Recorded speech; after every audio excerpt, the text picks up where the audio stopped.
বিসমিল্লাহির রহমানির রহিম।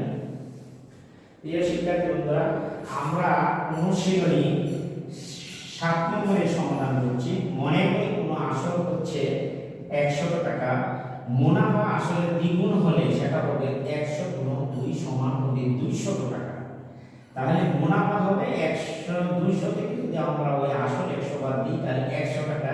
তাহলে 100 টাকা 5 বছরে মুনাফা হয় 100 টাকা।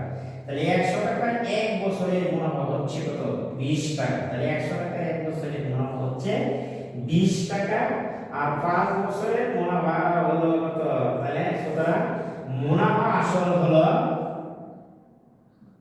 কত?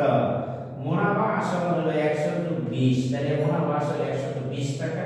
মুনাফা আসল 120 টাকা হলে মূলধন হবে 100 টাকা, আর মুনাফা আসল যদি 1 টাকা হয় তাহলে মূলধন হবে 120 ভাগে 100 টাকা। মুনাফা আসলে 8 বছরের টাকা দিয়ে দিচ্ছে কত? টাকা 26,000 টাকা। তাহলে মুনাফা আসল 26,000 টাকা হলে এখানে তোমরা যদি কাটাকাটি করো 20 দ্বারা 5 20 100, 6 20 120 আর কাটি নাই, তাহলে 200 আর 26,000 কে 5 দ্বারা গুণ করলে একক দশক শতক হাজার অযুত লক্ষ 1,30,000 টাকা হয়। 6 দ্বারা ভাগ করলে আমাদের আসে 21,666.67 টাকা প্রায় উত্তর।